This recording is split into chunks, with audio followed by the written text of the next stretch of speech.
You find yourself walking the marble corridors of imperial Rome, where torchlight flickers against mosaics depicting triumphs and gods. The air smells faintly of incense and sweat, and at the far end of the hall, you glimpse an emperor, Nero, parading with his new bride. She is veiled, adorned in the silks of an empress, but beneath the heavy folds lies a truth that Rome whispers about with horror and fascination. This Empress was once a boy. His name is Sporus, and he had been mutilated to serve as a replacement for the dead woman Nero could not let go of. You stand among the crowd as the paradox unfolds. Senators, soldiers, common citizens all know what has happened, but no one dares speak. A boy has been forced into the role of a woman, paraded as an empress, kissed in public, seated beside the emperor in triumphal processions. This is not a scene of celebration, it is a grotesque tableau, a distortion of both love and power. This is not just an anecdote from history, it is one of the most distorted tragedies of human cruelty and desire ever recorded. To understand how such a spectacle came to exist, you must return to the early years of Nero. Born in 37 AD as Lucius Domitius Ahenobarbus, he was the great-grandson of Augustus, Rome's first emperor. His mother, Agrippina the Younger, was ambitious, brilliant, and ruthless. Through a series of marriages, poisonings, and schemes, she positioned her son to inherit the greatest throne in the world. When Nero ascended to power at just 16, many saw him as a golden figure, a youthful emperor full of promise. In those first years he played the role well. He abolished harsh taxes, spoke of justice, and opened the theaters to the people. Poets praised him as a new dawn for Rome, a leader who combined youth's energy with imperial dignity. In the Senate, he presented himself as approachable. On the streets, he mingled with the citizens, even playing music for them. At first glance, Nero seemed to be the embodiment of Rome's hopes, a ruler who might restore greatness without the bloodshed of his predecessors. But power in Rome was never so simple. The city simmered with tension. Old senatorial elites clung to their privileges, while the Praetorian Guard ensured the emperor's survival. The provinces demanded stability, and armies along the Rhine and Danube watched carefully for signs of weakness. Underneath the surface of Nero's bright beginning lay the heavy weight of expectation, and the manipulations of his mother. Agrippina, who had clawed her way into power, expected to rule through her son. Her presence in the palace was suffocating. She sat behind the throne during official audiences, corrected him in public, and reminded him that without her, he would have been nothing. For a young emperor who desired freedom, music, and passion, this constant pressure began to warp his soul. He was told he must act as Rome's dignified ruler, yet within he longed to break free. His first acts of kindness and generosity slowly gave way to whispers of indulgence. He surrounded himself with flatterers, musicians, and sycophants. At night, he roamed the city streets in disguise, drinking, fighting, and indulging his appetite for chaos. The emperor who had once opened theaters now sought escape in the most dangerous pleasures. As you walk through these years of his reign, you notice a shift in the atmosphere of Rome. The Senate grows uneasy, the Praetorians murmur about the emperor's strange obsessions. In the palace, Nero's marriage to Octavia, the daughter of Emperor Claudius, becomes strained. Octavia is virtuous, quiet, and politically valuable, but she cannot satisfy the desires of a man like Nero. His passion turns instead to another woman, Poppaea Sabina, dazzling, ambitious, and manipulative in her own right. Poppaea whispers to Nero that Octavia is barren, unworthy, and that she herself deserves to be empress. This is the beginning of the tragedy, the crack in Nero's world that will widen into horror. His love for Poppaea consumes him, and with it, his need to control every obstacle. His mother opposes Poppaea, fearing she will lose her influence over her son. Octavia resists quietly, holding on to her position as the rightful empress. And Nero, caught between them, begins to imagine solutions not of diplomacy, but of destruction. The boy who once played the lyre now sharpens the knife of ambition. His heart, once praised for generosity, grows darkened by suspicion and desire. You can see the seeds being planted. The need to dominate, the obsession with replacing what is lost, the willingness to mutilate reality itself to fit his desires. In these early years, Nero is not yet the monster Rome remembers, but the soil of his soul is already fertile with corruption. And standing in the shadow of this coming storm, unseen for now, is Sporus. Still just a boy, still free of the emperor's gaze, unaware that his fate is being written by forces beyond his control. He will not remain unseen for long. You find yourself walking deeper into the heart of imperial Rome, past the marble columns and the golden mosaics that shimmer under torchlight. To truly understand what is about to unfold, you must step back into the childhood and rise of Nero himself, because the boy who would one day parade Sporus as his wife was not born a monster, but was shaped by forces far older than him. In this, the beginning is almost deceptive, for it carries the promise of glory before it darkens into horror. Nero was born in 37 CE, in a world already unstable with ambition and betrayal. He was the son of Gnaeus Domitius Ahenobarbus and Agrippina the Younger, a woman whose name would carve itself into history as one of the most calculating and ruthless figures of Rome. Agrippina was no ordinary mother. She was a direct descendant of the Julio-Claudian line, niece to Emperor Claudius, and sister to the infamous Caligula. Through her veins flowed both prestige and poison, the heritage of Rome's ruling family and the appetite for power that came with it. You picture the child Nero not yet crowned in laurel, but surrounded by whispers of politics and daggers drawn in shadows. His father, known for cruelty and scandal, died early, leaving Agrippina to plot her son's future with relentless determination. Her ambitions were not maternal in the tender sense. They were imperial, sharpened by the awareness that in Rome, survival meant dominance. She maneuvered herself back into favor at court, eventually marrying Emperor Claudius, her own uncle, and convincing him to adopt Nero as his heir. With this single act, the boy's path was sealed. He would be emperor no matter the cost to those who stood in the way. At first, Nero's reign seemed to carry light. When Claudius mysteriously died, many believed by poison administered at Agrippina's hand, Nero ascended to the throne at the tender age of 16. Imagine the spectacle. A youth, barely a man, hailed as emperor before the Senate and the people. There was applause, hope, even relief. Rome was weary of Claudius' bumbling old age, and Nero's fresh face promised vitality. His early rule, guided by his tutors Seneca the philosopher and Burrus the praetorian prefect, was surprisingly measured. The empire saw reforms in justice, taxation, and governance. He spoke eloquently, reduced corruption in certain offices, and even staged public games to endear himself to the people. For a fleeting moment, you see him not as a tyrant but as a symbol of potential. Citizens whispered that perhaps this boy would restore the moral strength of Rome. The Senate felt secure under the careful watch of Burrus. The people adored his youthful charm, his artistry, his willingness to be seen not just as a distant ruler but as a man who walked among them. Yet beneath this veneer, you can sense the shadows gathering. For even in his youth, Nero's appetites began to show themselves.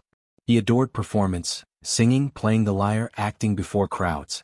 To the Roman elite, this was scandalous, for emperors were expected to command armies and deliver justice, not entertain on stage like common actors. Still, the people thrilled to his artistry, cheering as he performed. What began as innocent love for music and theater would later evolve into self-obsession, the stage becoming a throne where his power and ego entwined. And behind Nero's youthful optimism stood Agrippina, watching like a hawk. At first, she positioned herself as the guardian of his rule, appearing at ceremonies, issuing edicts in his name, even sitting beside him in public as though co-emperor. To many it was clear, Rome was being ruled not by the boy but by his mother. This dominance, though effective in securing power, soon created a boiling tension. For Nero, who longed for freedom to indulge his passions and define himself, Agrippina became both the architect of his empire and the chain that bound him. You walk through the halls of the imperial palace, and you can almost hear the murmurs between marble walls. Seneca urging restraint, Burrus counseling discipline, Agrippina demanding loyalty and obedience. And Nero, caught between their voices, dreaming of pleasures, of theater, of glory not in governance but in spectacle. It is a fragile balance, and history teaches you that such balances never last. The contrast is stark. Here is a boy raised on the promise of greatness, praised as a restorer of Rome's dignity, admired for his eloquence and artistry. But behind every smile at the games, every speech in the Senate, there is the faint sound of something cracking. He is too young, too impressionable, too surrounded by ambition and corruption to hold the weight of empire without warping under its pressure. This is the stage upon which the true tragedy will play.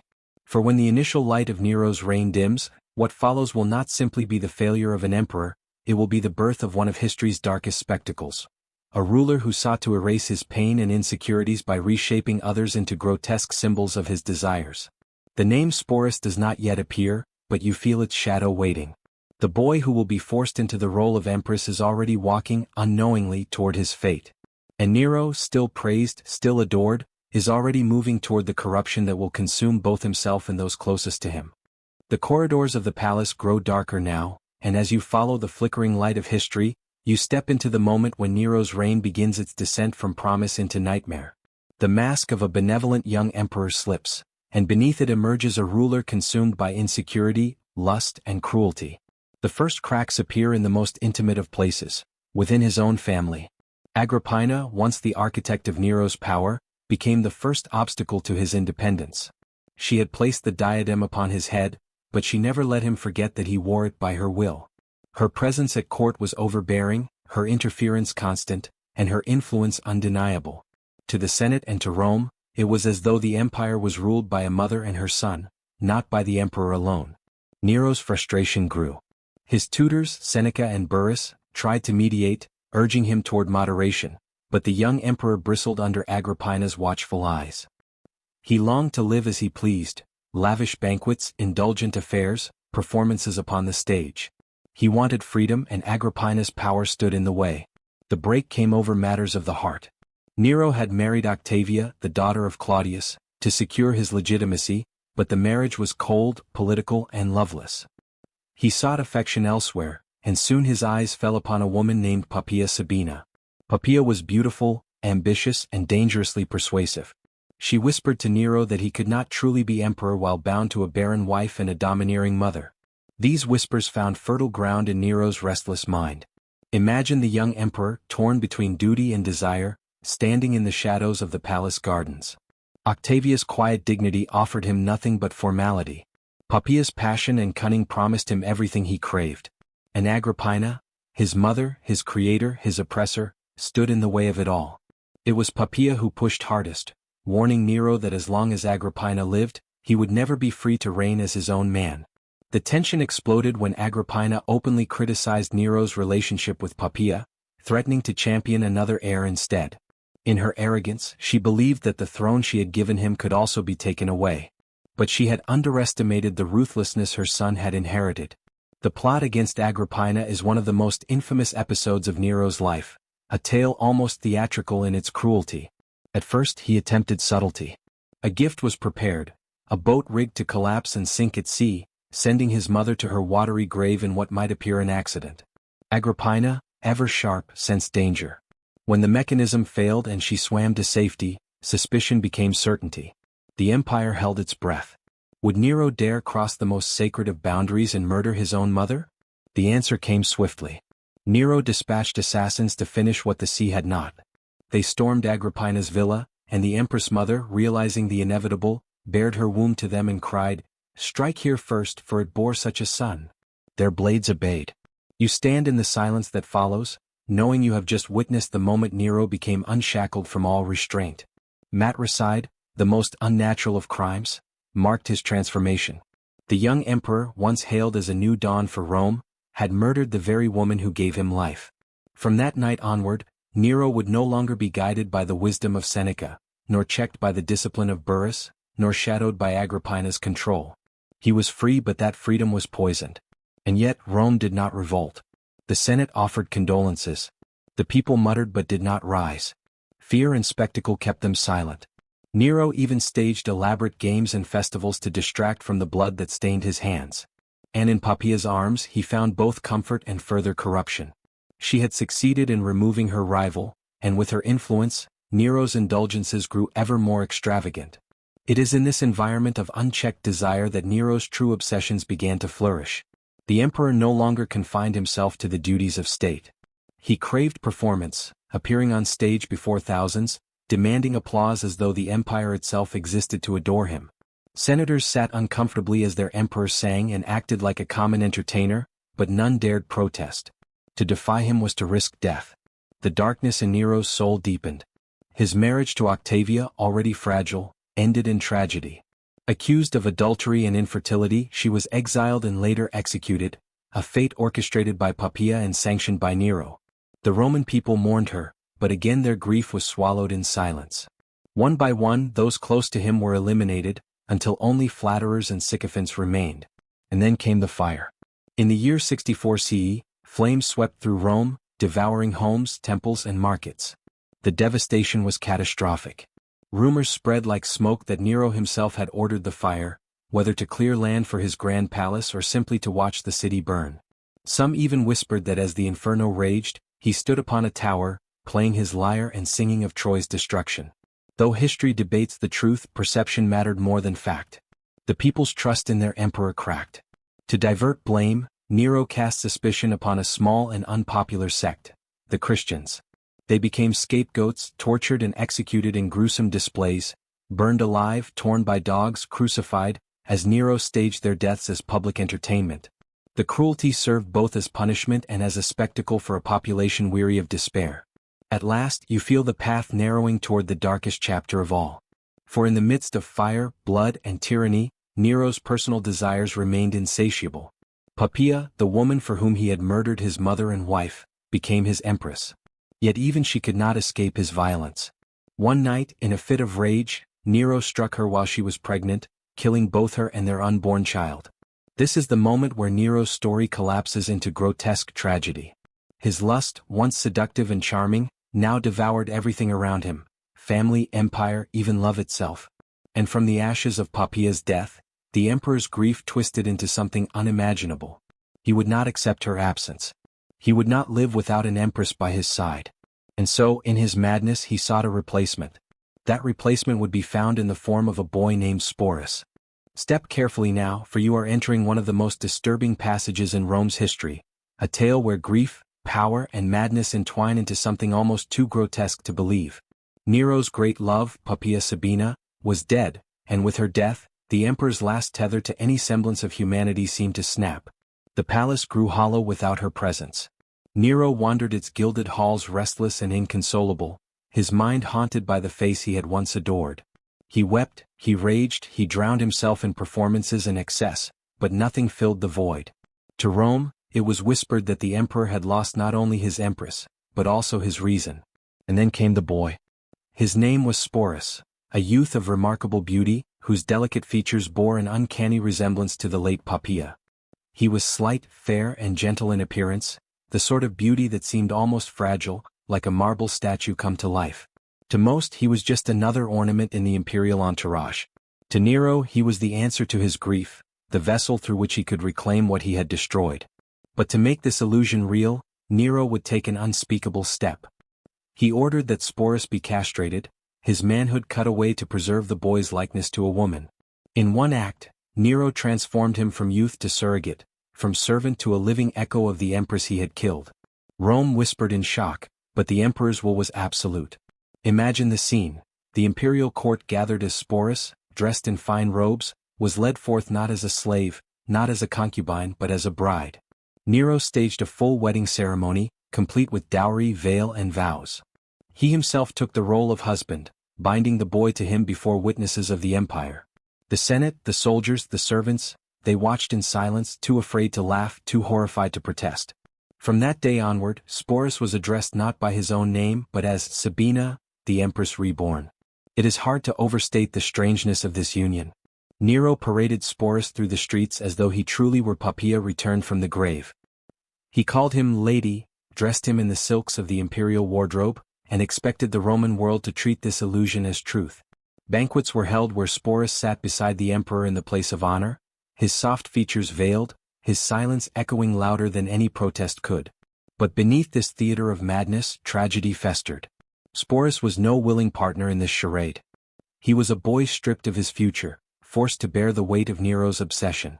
To Rome he was both a curiosity and a scandal, mocked by some, pitied by others but never free. His every gesture, every glance, was measured against the memory of Poppaea. He was not Sporus anymore. He was a shadow forced to live another's life.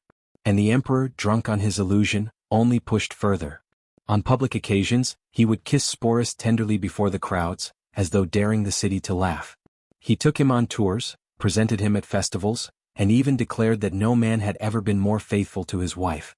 The irony was cruel. Nero, who had murdered both mother and spouse, now claimed fidelity to a boy remade in his dead wife's image. Whispers of disgust spread through Rome's streets and taverns. The nobility, though silent in public, shared their mockery in private.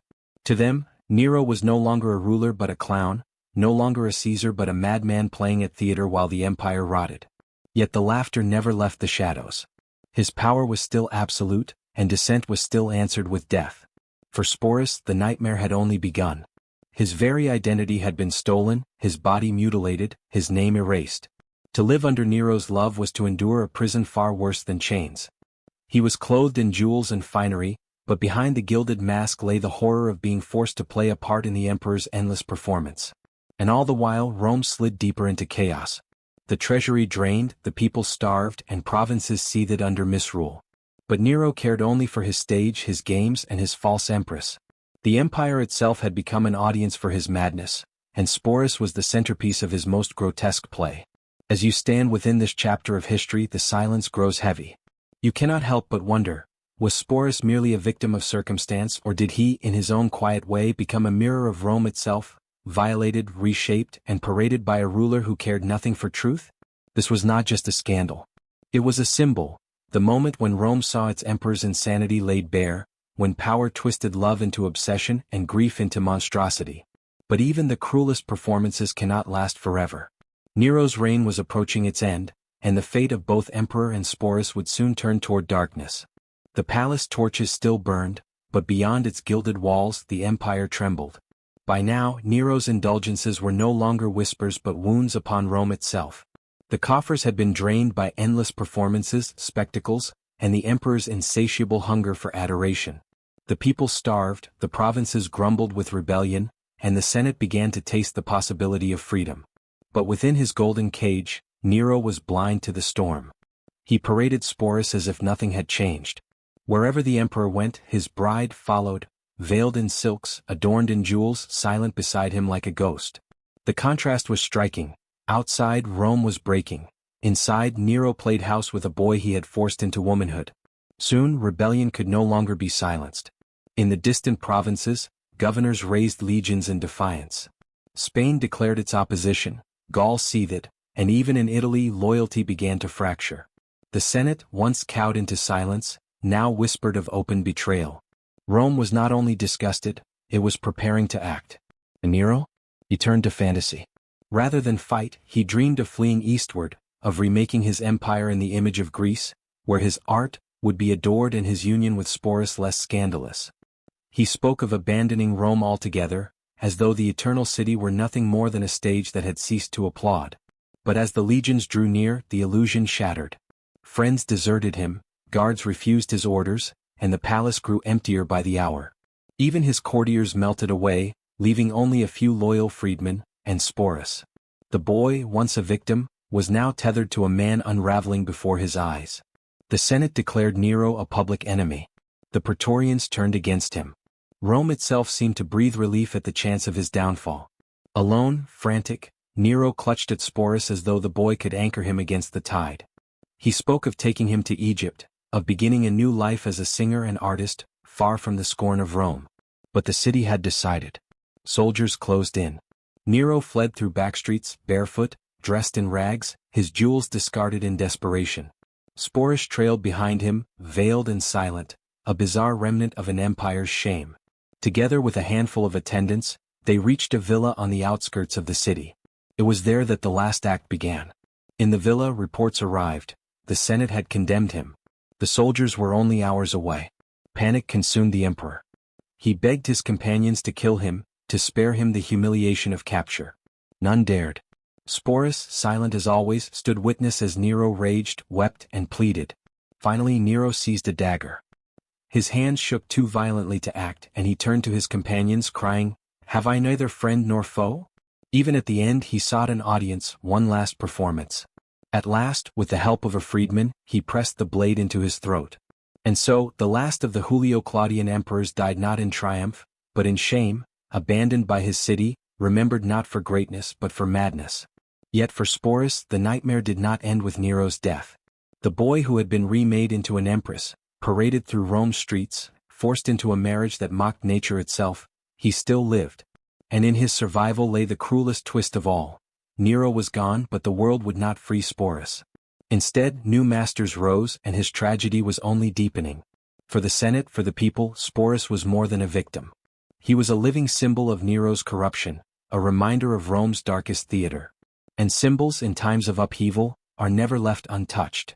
The empire had ended one nightmare, but for Sporus, another had just begun. The villa was silent after Nero's death, but Rome was not. When the emperor's final breath left him, the empire exhaled in relief. The monster was gone. Yet in the ashes of his reign, shadows lingered. One of those shadows was Sporus, the boy who had been turned into an empress. To the Senate and the people, Sporus was more than flesh and blood. He was a grotesque symbol, a living relic of Nero's depravity. To leave him alone would have been to erase a reminder of Rome's darkest humiliation. And so, as new emperors rose in the bloody chaos of the Year of the Four Emperors, Sporus was passed from hand to hand like a trophy. The first to claim him was Otho, the short-lived emperor who had once been Nero's ally, and bitterly his rival in love. Otho had been married to Poppaea Sabina before Nero forced her away, only for Nero to later kill her in a fit of rage. Now, holding Sporus was more than companionship. It was vengeance twisted into theater. Otho paraded Sporus not merely as a partner, but as a replacement for the wife he had lost to Nero. The boy, once reshaped to fill Poppaea's role, now found himself reenacting her ghostly presence for another man. Imagine Sporus at Otho's side, veiled once again, jewels glinting, eyes lowered. To Rome's elite, it was as though the dead empress had returned, dragged back through cruelty and illusion. The courtiers whispered, half in mockery, half in horror. Sporus was no longer an individual, he was a mask, forced to play the same role again and again, no matter who held the script. But Otho's reign was brief, collapsing in just months amid the clash of legions. Sporus passed next to Vitellius, a man whose cruelty was less theatrical but more grotesque. Where Nero sought perverse romance and Otho sought revenge, Vitellius sought humiliation. To him, Sporus was not a wife, nor a substitute queen, he was a living punchline. Vitellius delighted in degradation. He forced Sporus to appear at feasts, mocked in front of jeering guests, treated not as an empress or even as a consort, but as a grotesque reminder of Rome's lowest depths. Stories circulated that Vitellius planned to make Sporus play the role of a maiden in a staged performance, only to be assaulted before the watching crowd. Whether this was an intention or merely rumor, the fact that such an idea could circulate shows the depths of Rome's appetite for spectacle at his expense. For Sporus, survival had become a curse. He had no agency, no identity, no escape. Every new ruler who claimed him forced him into yet another role, stripping away what little remained of the boy he once was. His body had been taken. His future had been stolen. Even his grief was denied him, for he was not allowed to mourn, only to perform. The weight of it became unbearable. Sporus had been forced to live as a parody of womanhood, as a ghost of Poppaea, as a jest at banquets, as the eternal symbol of an emperor's shame. And so, when whispers grew louder that Vitellius intended to stage his humiliation publicly, Sporus made his final choice. He would not endure another act in this macabre play. He took his own life, ending the cycle of torment before Rome could take more from him. In death, he claimed what little autonomy had been denied him in life. No emperor could dress him, no audience could laugh at him, no master could parade him again. His suicide sent ripples through those who heard of it. To some, it was the final punctuation on the tragedy of Nero's reign. To others, it was just another scandalous story in an empire that thrived on them. But beneath the rumors, the whispers, the laughter, lay a truth far more chilling. Sporus had been consumed not just by one man's obsession, but by an entire system that treated human beings as props in its theater of power. Rome moved on quickly as it always did. Vitellius fell, then Galba, then Vespasian rose to restore order. The empire steadied itself, brushing away the ashes of chaos. But in the quiet spaces between the grand battles and senatorial decrees, the story of Sporus lingered. It was a reminder that behind every marble facade and triumphal procession were lives twisted, broken, and discarded. Nero's madness had ended with a blade. But Sporus's tragedy, the boy who had been unmade, refashioned into a ghost of a woman, used as both bride and spectacle, lived on as a darker reflection of Rome itself. The empire, so proud of its order, its laws, its civilization, had allowed this grotesque theater to play out in the heart of its palace. And perhaps that is why Sporus's story is not merely about him or about Nero or about the men who followed. It is about power stripped of humanity. It is about a society that applauds cruelty as entertainment. It is about how an empire that could conquer the world could not save a single boy from being turned into a shadow. In the end, Sporus was not remembered as a victim, but as an oddity, a footnote in history's grand pageant. Yet when you pause, when you look closer, his story asks a haunting question. How many others were broken, unseen in the name of Rome's glory? History, in its grand sweep, often remembers emperors and battles, conquests and revolts. Yet the story of Sporus lingers not because of armies or laws, but because it cuts deeper, into the fragile human core that power so often devours. When we step back and view Rome at the height of its decadence, we see more than marble arches and golden palaces. We see a society where flesh could be sculpted like stone, where identity could be stripped and refashioned, where a boy could be turned into an empress to satisfy one man's grief and another's mockery. Nero is remembered as a tyrant, Otho as a failure, Vitellius as a glutton. Each wore the purple for a moment, only to be swallowed by Rome's endless appetite for change. But Sporus, though he held no crown, commanded no legions, remains a symbol of what happens when power ceases to see people as human. Think of it. One life, remade into a ghost, paraded before the world, denied the simple dignity of being himself. For the empire he was entertainment. For the rulers he was a tool. For the historians he became an anecdote. But for us, centuries later, he is a mirror. What does his story reflect? Perhaps it tells us that cruelty, when dressed in ritual and spectacle, becomes easier to ignore. Perhaps it shows us that even the most powerful civilizations can become blind to suffering when power is left unchecked. Or perhaps it reminds us that history is not only written in the triumphs of emperors, but also in the silences of those who had no voice. Sporus never spoke his story. The words we have are written by others, by Roman chroniclers who saw him as a curiosity, not a victim. Yet in the gaps, in the shadows, we can imagine what he must have felt. The weight of being reshaped into someone else's fantasy, the exhaustion of performing a life that was never his own, the despair of realizing no escape lay ahead except death. And so, his story becomes more than history. It becomes a warning. A warning that unchecked desire corrupts not only the man who wields it but the society that indulges it. A warning that victims of power are often erased, remembered only as fragments in someone else's tale. A warning that the line between civilization and cruelty is far thinner than we like to believe. Rome fell centuries after Sporus, but its grandeur often blinds us to the darkness that lived within its walls. Marble ruins may gleam in the sunlight, but beneath them lie stories like his, stories that remind us of the cost of power. And perhaps that is the final legacy of Sporus. Not that he was Nero's bride, nor Otho's companion, nor Vitellius's toy, but that he forces us to ask, what do we choose to remember and what do we choose to forget? For in the tragedy of Sporus lies a truth that echoes beyond Rome. Power without restraint devours the innocent, and history without compassion risks becoming nothing more than spectacle. The empire moved on. The world moved on. But somewhere in the shadowed corners of history, the boy once called Sporus still lingers, an empress without a crown, a victim without a voice, a ghost whose story refuses to fade.